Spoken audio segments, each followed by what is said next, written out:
Everyone. So morning ఇక్కడైతే first నైటే ముగ్గు పెట్టి పడుకున్నానండి. కానీ మార్నింగ్ లేచేసరికి కుక్కలు అయితే అక్కడ బాత్రూమ్ వెళ్ళిపోయి మళ్ళీ నీళ్ళు పోసి మళ్ళీ అయితే ముగ్గు పెడుతున్నా. అందులోనూ ఇప్పుడు ఏంటో విజయవాడలో ఎప్పుడు తుప్పర పడుతుందో ఎప్పుడు ఎండ వస్తుందో తెలియట్లేదు అనమాట. ఇక ముగ్గు అయితే పెట్టేశాను. మార్నింగ్ ముగ్గు పెట్టాలంటే నాకు చాలా చిరాకు.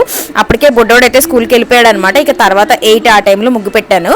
ముగ్గు పెట్టేసి ఇంక లోనికి వచ్చి ఇక్కడ మొక్కలకైతే నీళ్ళు అయితే పోస్తూ ఉన్నాను. నాకైతే ముగ్గులు ఎక్కువ రావండి, కానీ తప్పట్లేదు, ఏదో ఒకటి అయితే పెట్టాలి కదా. ఇంకా పొద్దున్నే ఏంటో వర్షం పడినప్పుడు కుక్కలు వచ్చేసి షాప్ కింద మెట్ల మీద పడుకోవడం వల్ల అట్లా చేస్తున్నట్లున్నాయి. ఇంకా ఫైనల్గా బట్టలన్నీ చీరలన్నీ మొన్న కుట్టాను. సో అవన్నిటిని మడత పెట్టుకోవాలన్నమాట. కొన్ని చీరలు అయితే మడత పెట్టేశాను. సో ఇంక ఇక్కడ దొండకాయ ఫ్రై అయితే చేశాను ఆ రోజు. ఇంకా బుక్స్కి ఒకవైపు అట్లా వేసుకుంటూ దొండకాయ ఫ్రై అయితే చేశా. సో ఆ రోజు అయితే బుడ్డోడు స్కూల్లో గ్రీన్ డే సెలబ్రేషన్ అయితే జరిగింది. ఇక ఆయన పుచ్చకాయలాగా రెడీ చేశాను అనమాట. చూసారా ఎంత క్యూట్గా ఉన్నాడు కదా. సో మొత్తానికి ఇదే వీడియో చాలా కష్టపడ్డానండి బాబు రెడీ చేయడానికి, టైం పట్టింది.